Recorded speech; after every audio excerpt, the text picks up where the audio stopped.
ሰላም ጤና ይስጥልን እንደምናችሁ ተመልካቾቻችን፣ እኔ መረዳ አሰፋ ነኝ። ከማያ ኒውስ ጋር ያለንን ዜና እነሆ ብለናል። የዩኒቨርሲቲ ተማሪዎች አመጽ እንደቀጠለም ይገኛል። ተማሪዎቹ ዶክተር ብርሃኑ ነጋ ባወጡት መግለጫ ላይ የተቃውሞ ሰልፍ ላይ ወጥተዋል። የጀዋር መሐመድ አዲስ አመጽ ማስነሳትና አዲሱ አመጽ ምን ላይ ትኩረት አድርጓል የሚለውን ዘገባዎች ዝርዝር እናሰማለን። ወደ ዜናው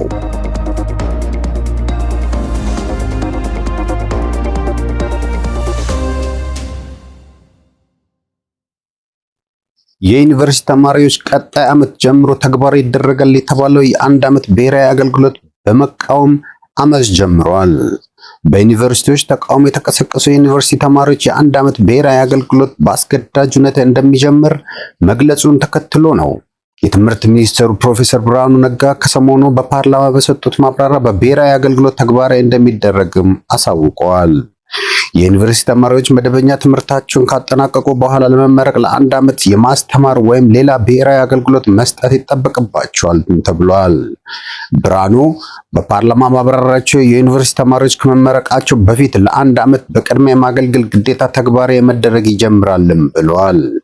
ከመጪው 2019 ጀምሮ ተግባራዊ ይደረጋልም የተባለው ብሔራዊ አገልግሎት ሲነሳበት የነበረው ጥያቄ ሳይመለስ በግዳጅ ይጀምራል በመባሉ ተማሪዎችን ቁጣ አስነስተዋል። መንግስት ያዘጋጀውን አስገዳጅ ብሔራዊ አገልግሎት በመቃወም ተማሪዎች በዛሬው ዕለት በተለያዩ ዩኒቨርሲቲዎች ተቃውሞ ሲያሰሙ ውለዋል። በአደባባይ ተቃውሞ ከተሰማባቸው ዩኒቨርሲቲዎች መካከል ሰላሌ ዩኒቨርሲቲ፣ ቡሌ ሆራ ዩኒቨርሲቲ፣ ጅማ ዩኒቨርሲቲ፣ አምቦ ዩኒቨርሲቲ፣ ዋቻሞ ዩኒቨርሲቲ ይገኙበታል። አብዛኛዎቹ በአደባባይ ተማሪዎች ተቃውሞ የተሰማባቸው ዩኒቨርሲቲዎች ኦሮሚያ ክልል ውስጥ የሚገኙ ናቸውም ተብለዋል። ምንም እንኳን በኦሮሚያ ዩኒቨርሲቲዎች ተቃውሞ በአደባባይ ቢሰሙም በሌሎች አካባቢ በሚገኙ ዩኒቨርሲቲዎች ተማሪዎችም ዘንድ አገልግሎቱን የመቃወም ዝንባሌዎች ይታያልም ተብሏል። ይሁን እንጂ በአደባባይ ድምጻቸውን ያሰሙባቸው ዩኒቨርሲቲዎች በአዝማች የሚገኙ ኦሮሚያ ክልል ውስጥም ነው ይባላል። የዩኒቨርሲቲ ተማሪዎች ተቃውሞ ትምህርታቸውን እንዳጠናቀቁ ያለምንም አስገዳጅ አገልግሎት ከግቢ መውጣት አለብን የሚልም ነው። ተቃውሞ ያሰሙ ተማሪዎች ለአዲሱ የአስገዳጅ ዩኒቨርሲቲ ተማሪዎች ፖሊስ ተጠያቂ የተደረጉት የትምህርት ሚኒስትሩ ብርሃኑ ነጋ ነው ተብሏል። የዩኒቨርሲቲ ተማሪዎች በተቃውሟቸው ላይ ዳውን ዳውን ብርሃኑ ነጋ ዳውን የሚል ተቃውሞ መክፈትም አሰምተዋል። ምንም እንኳን በትምህርት ሚኒስትሩ ላይ ተቃውሞ የተሰማ ቢሆንም የዩኒቨርሲቲ ተማሪዎች ብሔራዊ አገልግሎት ፖሊሲ አምጪው ጠቅላይ ሚኒስትር አብይ አህመድ ናቸው።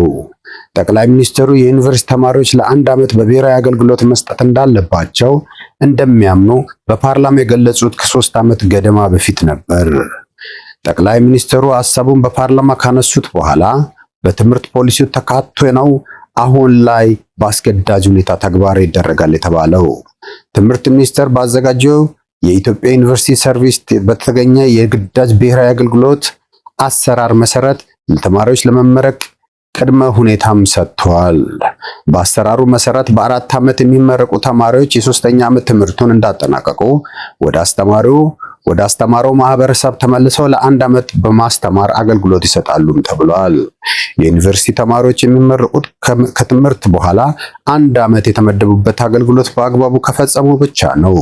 ከ2019 ዓ.ም ጀምሮ ተግባራዊ ይደረጋል የተባለው ብሔራዊ አገልግሎት የጉዳዩ ዋና ባለቤቶች ዩኒቨርሲቲ ተማሪዎች ተቃውሞ ሊያስቀረው ይችላል ወይም የሚል ወደፊትም የሚታይ ይሆናልም ተብሏል። በሌላ ዜናም አቶ ጀዋር መሐመድ አዲስ አመጽ ነው ብሎት የጠሩት የመምህራን ማህበር የአመጽ ጥሪም አሰምቷል። ጀዋር ይህንን ያለው በስሩ ላሉት ተልዕኮ አስፈጻሚዎቹ በሚስጥር እንዳሰራጨ ሪፖርት ባቀረበበት መድረክ ላይም ነው ተብሏል። ከመምህራን ማህበር ጋር ስምምነት መደረሱ ሌሎች አደረጃጆችን በተለይ የሰራተኛ ማህበራት ተወካዮችን ስለሚያነቃቃ መረጃው በህዝቡ ውስጥ በስፋት በወሬ ደረጃ እንዲሰራጭ በተላለፈውና በተላከው በጀት መሰረት ስራ እየተሰራ ነው በማለት የጀዋር መሐመድ ማህበር በመጥቀስ የታህሳስ ወር አድማ ለማስነሳት ስምምነት ላይ እንደደረሰ ሪፖርት ባቀረበበት ስብሰባ ላይ የተገኙ ናቸውም ተብሏል። በጉዳዩ ከጉዳዩ ጋር በተገናኘ ሪፖርተር ምላሻቸውን የሰጡትን የኢትዮጵያ መምህራን ማህበር ፕሬዝዳንት ዶክተር ዮሐንስ በንቲ ጀዋር መሐመድ ስለተናገረው ንግግር ሆነ እቅድ የሰማነውም የምናውቀው ምንም ነገር የለም፣ በሌለ ነገር ምላሽ መስጠት አይቻልም ሲሉ ዜናውን እንዳሰፈሩ ተነግረዋል። ማህበሩ ከየትኛውም የፖለቲካ እንቅስቃሴ ወገንተኝነት ነፃ የሙያ ማህበር መሆኑን ያነሱት ዶክተር ዮሐንስ መረጃውን ከአዲስ ሪፖርተር መስማታቸውን በማመልከት የጀዋርን ምኞት አጣጥለዋል። አክለውም ማህበራቸው ከኢትዮጵያ ብሔራዊ ጥቅምና ልማት አጀንዳ ገለልተኛ ልንሆን አንችልም ብለዋል። የሀገር ሉዓላዊነትና የቀይ ባህር ጉዳይን አጀንዳቸው አድርገው እንደሚይዙ ያስታወቁት የኢትዮጵያ መምህራን ማህበር ፕሬዝዳንት ከመንግስት ጋር በከፍተኛ ደረጃ ባሉት አግባብ አብረው እየሰሩ መሆናቸውንም አሳውቀዋል። በደሞዝ በጥቅማ ጥቅሞችና በመብት ዙሪያ ከመንግስት ጋር በትኩረት እየሰሩ እንደሆነ ያካተቱት ዶክተር ዮሐንስ ልማትን የሚደግፉት እንደ ዜጋ የልማት ተጠቃሚ እንደሚሆኑ በአመክንዮ ስለሚረዱ እንደሆነም አመልክቷል። እኛ አሉ ፕሬዝዳንቱ፣ እኛ የሙያ ማህበር ነን። የማናስበውን እንደ ሙያ ማህበራችን በአመክንዮና በምክንያት ነው። በዚህ አግባብ ሚናችንን ተጠንቅቀን እንወጣለን ሲሉም ተናግረዋል።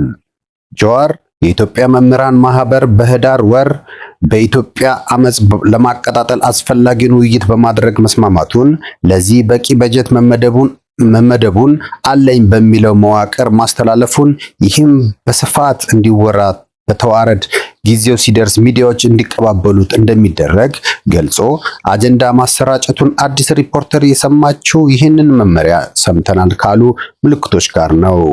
የሕክምና ባለሙያዎችን አመጽ እንደሚመራ ሲያስታውቅ የነበረው ጀዋር በአመቱ መጀመሪያ ትምህርት ቤት ሲከፈት አመጽ እንደሚጀምር በክረምት መገባደጃ ላይ አሰምቶም እንደነበር አይዘነጋም። ወደ ውጭ ዜና እንገባለን። ዩክሬንን እናገኛለን።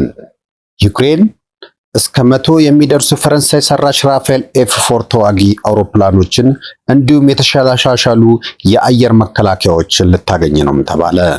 እነዚህ የጦር መሳሪያዎች ኪየቭ ራሷን ከሩሲያ ከባድ ጥቃቶች የመከላከል አቅሟን ለማሳደግ ያስችላታልም ተብሏል።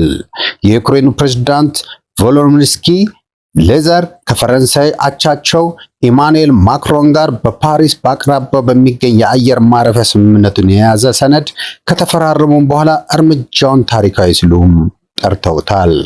የራፋኤል ኤፍ4 ጄቶች እንደ ኢሮፓን አቆጣጠር እስከ 2035 ድረስ ሙሉ በሙሉ ለዩክሬን ለማስረከብ የታቀደ ሲሆን የጠላትን አውሮፕላኖች እንቅስቃሴ የሚጠልፉ ድሮኖችን በጋራ ማምረት በዚህ ዓመት ይጀምራልም ተብሏል።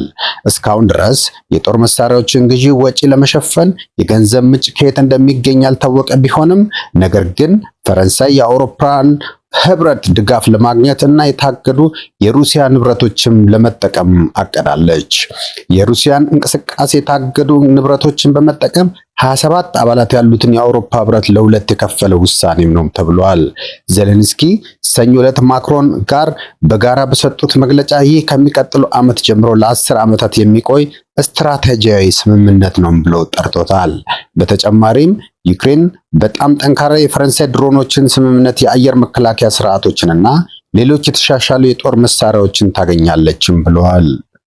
ተመልካቾቻችን የሰዓቱን ዜና ጨርሰናል። እኔ መርዳ ሰፋ ነኝ ከማይስ ጋር መልካም ተመኛው። ሰናይ